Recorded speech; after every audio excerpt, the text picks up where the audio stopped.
Dear student, welcome to in my YouTube channel KV physics 12। आज हम class 12 के chapter electric potential and capacitance का एक बहुत ही इंपॉर्टेंट क्वेश्चन को डिस्कस करेंगे, जो कि अक्सर एग्जाम में किसी न किसी फॉर्म में पूछा ही जाता है। और वो क्या है? वो है कि effect on different parameter of a capacitor when we introduce dielectric slab.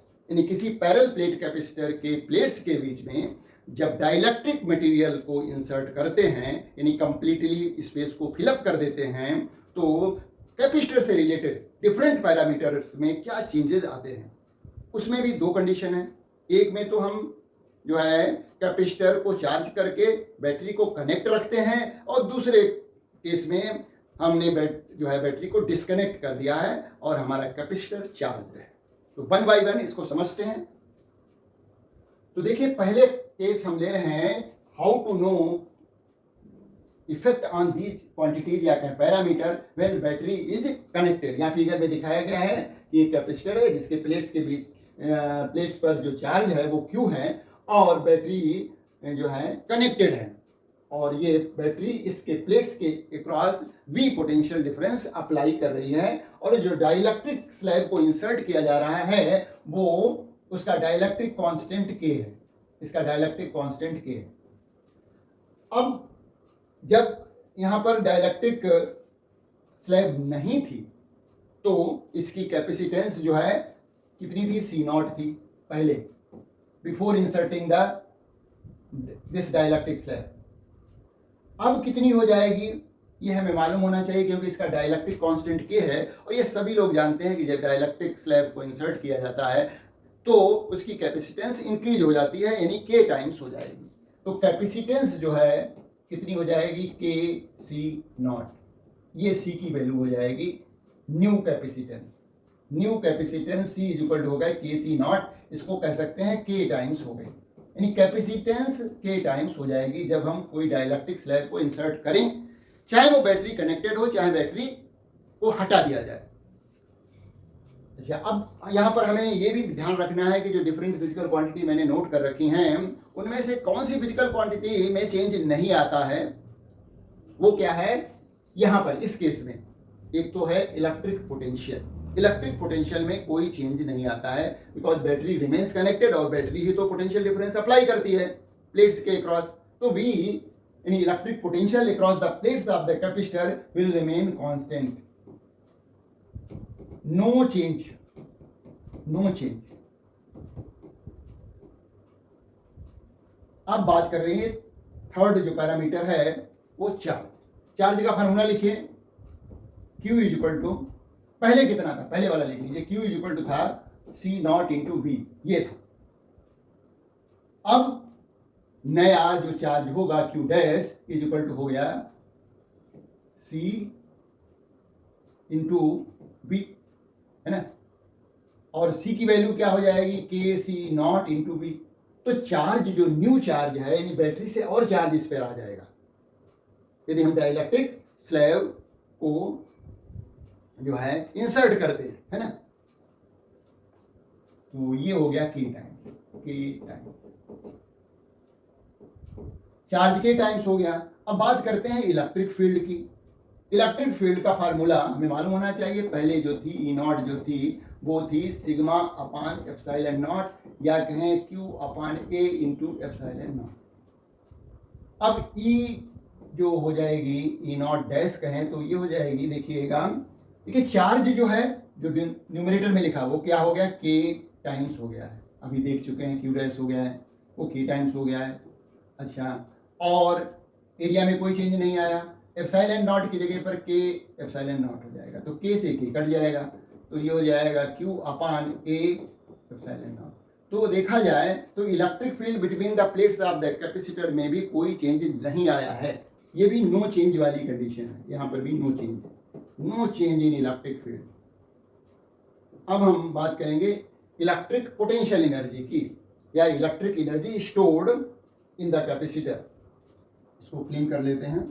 देखिए, तो इलेक्ट्रिक एनर्जी का हम वो फार्मूला यूज करें, क्योंकि इलेक्ट्रिक एनर्जी के कई एक फार्मूले हैं, थ्री रिलेशंस हैं, तो जिसमें कि वो क्वांटिटी आ रही हो जो कि यहाँ पर कांस्टेंट है, और वो है पोटेंशियल, इलेक्ट्रिक पोटेंशियल कांस्टेंट है।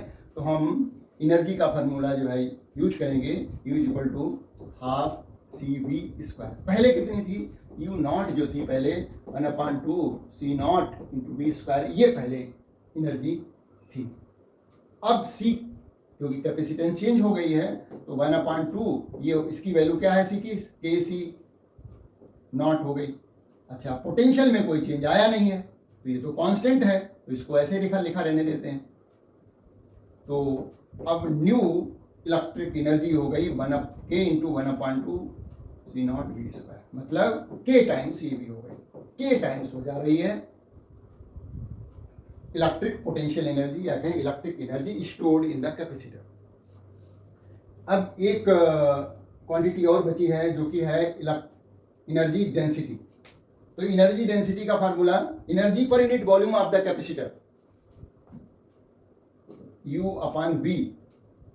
तो पहले कितना था, U/V वो था 1/2 ε0 इंटू E², ये पहले था। अब यहां पर देखिए फार्मूले में E में तो कोई चेंज आया नहीं था, अभी देखा था कि इलेक्ट्रिक फील्ड में कोई चेंज नहीं था, है ना, नो चेंज वाली कंडीशन थी इसमें। तो यहां पर यह जो है, जो ε0 है उसकी जगह पर क्या हो जाएगा, K ε0 हो जाएगा। तो ये इसको डैश लगा दिया, 1/2 K ε0 हो गया, और E में कोई चेंज नहीं आया, इलेक्ट्रिक फील्ड में नो चेंज। तो इस तरह से जो एनर्जी डेंसिटी है वो भी क्या हो रही है, K टाइम्स हो जा रही है, ये K टाइम्स हो जा रही है। तो मेरी समझ से ये यहाँ पर सभी कुछ क्लियर हो गया होगा कि जो कैपेसिटर से रिलेटेड डिफरेंट क्वांटिटी में क्या चेंज आता है जब डाइलेक्ट्रिक स्लैब को इंसर्ट करते हैं और बैटरी कनेक्टेड रहती है। तो हमने देखा कि ये जो कैपेसिटेंस था वो K टाइम्स हो गया था, ये कांस्टेंट रहेगा क्योंकि बैटरी को यहाँ पर कनेक्टेड है। चार्ज K टाइम्स हो गया था, इसमें इलेक्ट्रिक फील्ड में नो चेंज आया था कैलकुलेशन करने के बाद भी। इलेक्ट्रिक एनर्जी, जो एनर्जी स्टोर्ड है वो K टाइम्स हो गई थी, और यहाँ पर जो एनर्जी डेंसिटी है वो तो लिखा ही हुआ है K टाइम्स। अब हम दूसरा केस लेते हैं जिसमें कि बैटरी को हटा दिया जाएगा या कहें डिस्कनेक्ट कर दिया जाएगा। हमारा कैपेसिटर फुली चार्ज है, उसके प्लेट्स के बीच, प्लेट्स पर जो चार्ज है वो Q है। देखिए, how to know effect on these quantities when battery is disconnected. देखिए बैटरी को ये की लगी हुई थी, इसको हमने ओपन कर दिया है, यहाँ पर बैटरी को डिस्कनेक्ट कर दिया गया है और कैपेसिटर ऑलरेडी चार्ज है, उसके प्लेट्स पर चार्ज Q है और डाइलेक्ट्रिक स्लैब को इंसर्ट किया गया है जिसका कि डाइलेक्ट्रिक कांस्टेंट K है।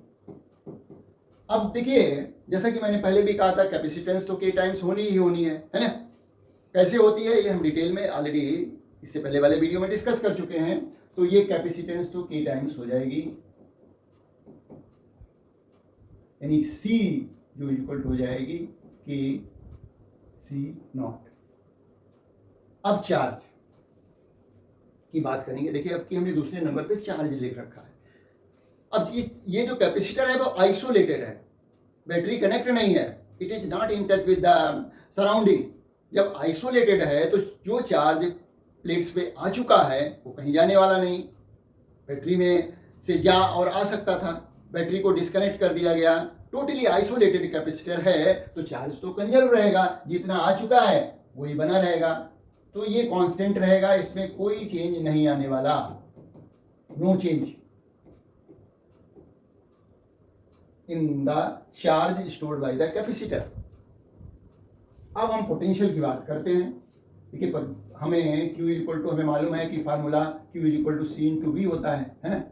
तो पहले हमारा क्या था कि Q इक्वल टू था C0 इंटू V, तो V इक्वल टू था Q अपॉन C0।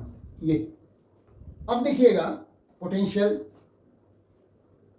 यहां पर निकाल लेते हैं, तो V dash is equal to हो जाएगा Q अपॉन सी। देखिए चार्ज में तो कोई चेंज हुआ नहीं है, no change in the charge, तो न्यू पोटेंशियल क्या हो जाएगा, सी से अफेक्टेड होगा।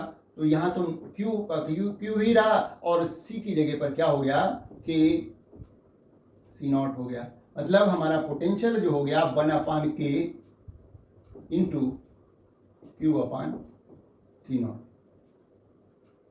तो न्यू पोटेंशियल हो गया 1/k टाइम्स, न्यू पोटेंशियल हो गया 1/k टाइम्स। पोटेंशियल डिक्रीज हो रहा है इस बार, है ना, तो ये हो गया 1/k टाइम्स। उसको प्लेन करते हैं, ये हो गया k times, no change, potential हो गया 1/k टाइम्स। अच्छा, आप बात करेंगे इलेक्ट्रिक फील्ड की, तो इलेक्ट्रिक फील्ड का फार्मूला, पहले इलेक्ट्रिक फील्ड कितनी थी, वो थी Q/A,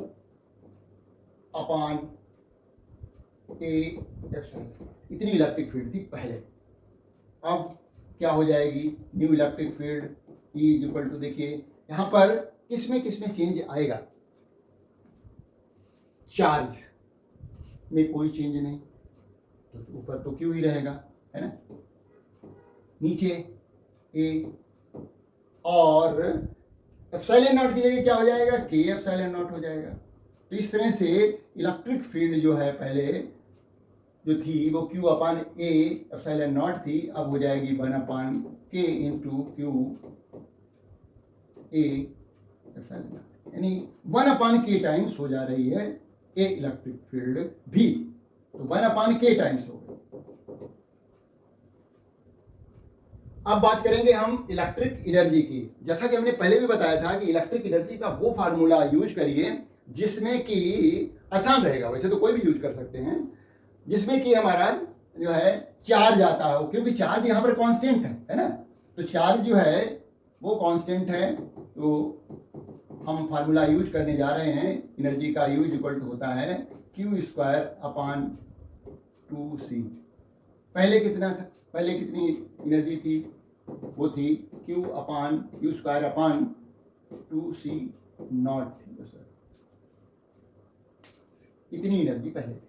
क्योंकि देखिए Q तो कांस्टेंट है, C चेंज हो गया है, इसकी जगह हम क्या लिखेंगे, Q²/2kC0।